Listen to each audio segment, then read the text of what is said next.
जितनी जल्दी हो सके बुक्स लें, क्योंकि बुक्स के बिना ये कंटेंट आपको समझ में नहीं आएगा।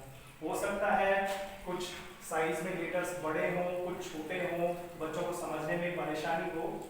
मैं अंग्रेजी अध्यापक IPS स्कूल का पूर्णमल मीणा आपसे रिक्वेस्ट करता हूँ, ये सब लाइव क्लासें हमें चलाने की जरूरत पड़ी क्योंकि पूरा देश ही नहीं बल्कि दुनिया कोरोना जैसी भयंकर महामारी से गुजर रहा है। इस वजह से ऑनलाइन क्लासों की हमारे जो BL सर हैं उन्होंने व्यवस्था करवाई है और हर स्टाफ अपने अपने सब्जेक्ट के वीडियो जो है अपलोड करेंगे ताकि हर जो भी जितने भी बच्चे हैं हमारे स्कूल के वो बिना शिक्षा के, ऑफलाइन शिक्षा तो हम नहीं दे पा रहे हैं एजुकेशन, लेकिन कोशिश कर रहे हैं जितना पॉसिबल है हम वीडियो बनाएं और उनको जो है उन तक पहुंचाएं ताकि वो ज़्यादा से ज़्यादा सीख सकें। जैसे ही नियमित कक्षाएं चालू हो जाएंगी हम बुक से पढ़ा लेंगे, लेकिन फिलहाल मैं आपसे हाथ जोड़कर निवेदन करता हूं कि अपने बच्चों को जल्दी से जल्दी जो है बुक्स दिलाएं ताकि उनकी स्टडी में कोई बाधा उत्पन्न नहीं हो।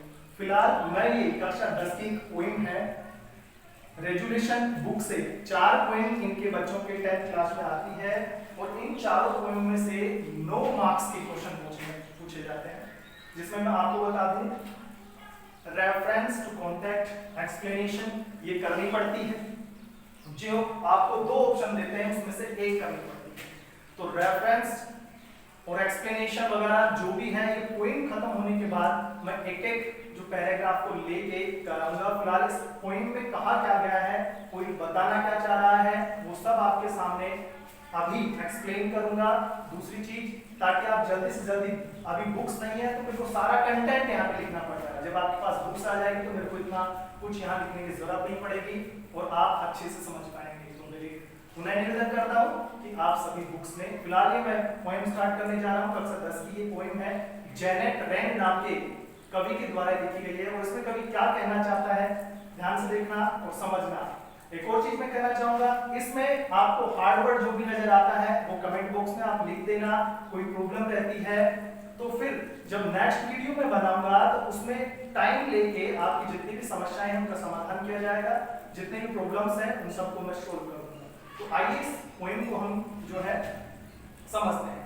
ये जो कविता है वो जेनेट रैंड के द्वारा लिखी गई है और ये एक प्रेरणादायक मोटिवेशनल कविता है जिसमें कवि ये कहना चाहता है कि जीवन में जोखिम काफी महत्वपूर्ण है और बिना जोखिम के कोई कुछ भी नहीं कर सकता। आइए इस कविता की पंक्तियों के माध्यम से कवि क्या कहना चाहता है देखते हैं।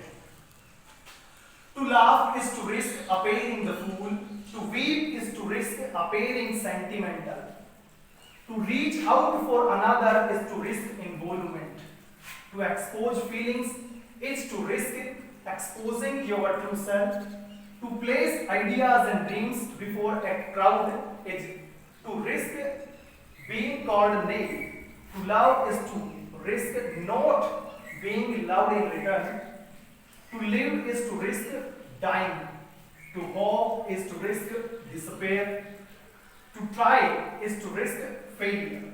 But risk must be taken because the greatest hazard in life is to risk nothing. The person who risks nothing, does nothing, has nothing, is nothing and becomes nothing. To laugh is to risk appearing the fool. To laugh का मतलब होता है हंसना, बहुत ही common word है, आप सब जानते होंगे हंसना। To laugh is to risk, अर्थात हंसने में जोखिम है। कभी कहता है कि हंसने में जोखिम है, appearing the fool, मूर्ख प्रकट होने का। अर्थात आप यदि हंसते हैं बेवजह, जब काफी लोग हम बैठे हैं कोई किसी बात पे हंस रहा हो और ज्यादा हंस रहा हो, लिमिट से ज्यादा, तो हमें क्या लगता है कहीं पागल तो नहीं, कहीं मूर्ख तो नहीं, मैडमैन तो नहीं है। तो ज्यादा हंसने में भी ये लगता है, क्या लगता है, मूर्ख होने का जोखिम रहता है। अर्थात हंसने में मूर्खता प्रकट करने का जोखिम रहता है। कभी अगली लाइन में हमें यह समझाता है to weep is to risk appearing sentimental. To weep रोने में इज टू रिस्क जोखिम है, अपीयरिंग सेंटिमेंटल भावुक होने। अर्थात रोने में भी भावुकता उत्पन्न हो सकती है। कोई व्यक्ति किसी को कुछ भी भावनात्मक बात कह दे, आप कई बार देखते होंगे, आज आप मूवीज देखते हैं तो आपने देखा होगा कई बार हमारी आंखों में आंसू आ जाते हैं, कुछ ऐसे इमोशनल सीन उसमें देखते हैं, उसमें देखते हैं इमोशनल सीन के माध्यम से हमारी आंखों में आंसू आ जाते हैं। ये क्या है? ये है भावुकता। तो लोग कहेंगे यार ये तो बड़ा भावुक है, छोटी छोटी बातों में रोने लगता है। तो सही बात है कि जब आप रोने में भी भावुकता दिखने का जोखिम है। अगली लाइन में कवि कहता है to reach out for another is to risk involvement. To reach out, reach out का मतलब मैं आपको बता दूं, ये एक कॉमन वर्ड है और इसका मतलब होता है किसी की मदद के लिए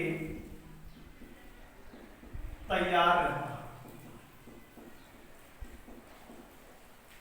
हो सकता है आपको दिखने में परेशानी हो रही हो, तो मैं इसीलिए कह रहा हूं, मैं रिपीट भी कर रहा हूं, बोल रहा हूं, ताकि आपको जो है इन हार्ड वर्ड्स को जब बुक ले लें तो जो मीनिंग है उसके ऊपर ही इनका अर्थ लिख लें। इसलिए मैं बार बार रिपीट कर रहा हूं और पुनः एक बार फिर रिपीट करता हूं कि आप बुक्स जल्दी से जल्दी करेंगे।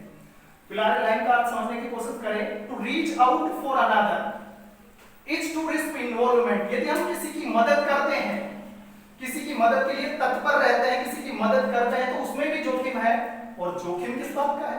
जोखिम है इन्वॉल्वमेंट, अर्थात संलिप्त होने का, किसी चीज में लिप्त होने का। हमें लगता है यदि कोई व्यक्ति किसी की मदद करता है तो हमें क्या लगता है? इसको जरूर कोई ना कोई फायदा होगा, ये अपने स्वार्थ के लिए कर रहा है, ये सेल्फिश है।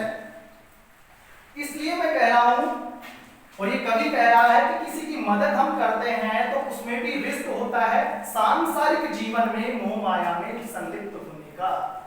आगे चलते हैं। To expose feelings is risk is to risk exposing your true self.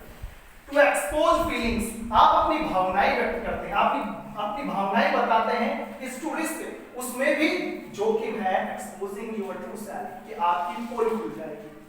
True self का मतलब होता है खुद की वास्तविक बात जो है आप कहना चाह रहे हैं, अपनी भावनाओं को बता रहे हैं दूसरों को, तो उसमें क्या है? आप सारी बातें किसी को बता देते हैं तो आपकी पोल खुल जाने का डर रहता है कि यार वो तो ऐसा बंदा है, वो ये करता है, वो ये करता है। तो इसमें भी जोखिम है कि आप अपनी सारी बातें किसी को नहीं बताते, बताते हो तो फिर उसमें जोखिम है। To place ideas and dreams before a crowd is to risk being coordinated.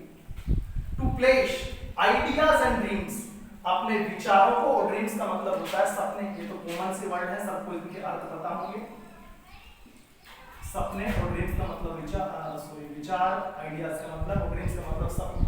To place ideas and dreams, अपने विचारों को और अपने सपनों को बिफोर ए क्राउड, लोगों के सामने, is to risk being coordinated. तो उसमें किस चीज का खतरा है, किस चीज का जोखिम है? नेव, अर्थात नेव का मतलब होता है अनुशासन, अनुभवहीन,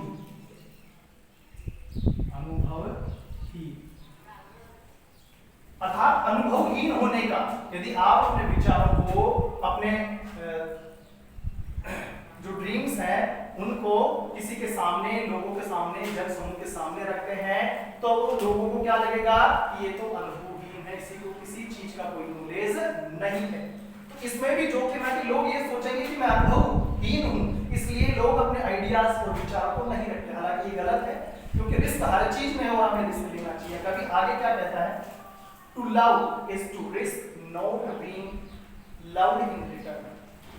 to love is to risk, कि प्रेम करने में भी जोखिम है। और किस बात का जोखिम है? बीइंग लव्ड इन रिटर्न, प्रेम के बदले प्रेम नहीं मिलने का जोखिम।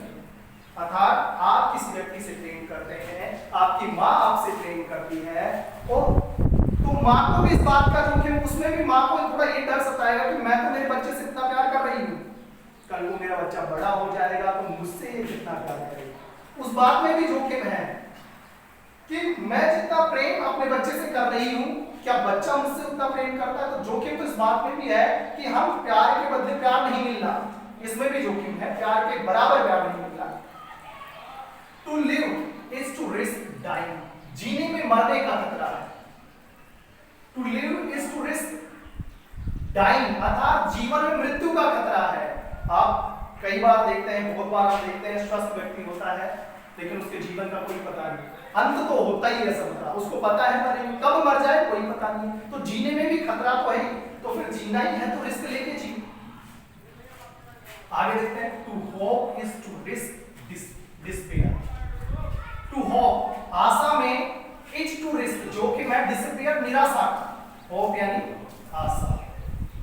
यदि आपको किसी डिफिकल्ट वर्ड का मीनिंग नहीं आ रहा है तो आप कमेंट बॉक्स में मुझे जरूर बताना, मैं उसका अर्थ आपको बता दूंगा। फिलहाल मैं जितने भी हार्ड वर्ड उनका अर्थ बताते जा रहा हूं। और डिस्पेयर का मतलब निराशा। To hope is to risk disappear, अर्थात आशा में भी निराशा का जो जोखिम है वो बना रहता है। आशा में निराशा का कैसे, मैं एक एग्जांपल देता हूं कि आप सभी 10th क्लास में हैं, 10th के विद्यार्थी से देख रहे हैं। आपने बहुत अच्छी तैयारी की और आपको 95% की उम्मीद है, आशा है कि मैं 95% मार्क्स 10th में रिसीव करूंगा।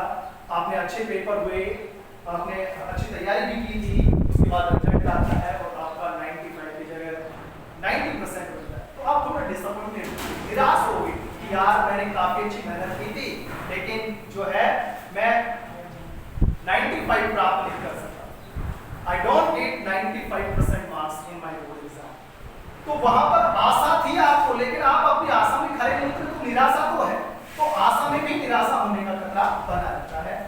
To try is to risk failure, कोशिश करने में भी असफलता। फेलियर असफलता,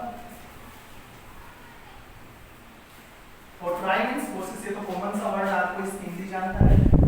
to try is to risk failure, अर्थात कोशिश करने में भी असफलता का जोखिम बना रहता है, असफलता का जो खतरा है वो बना रहता है। कैसे,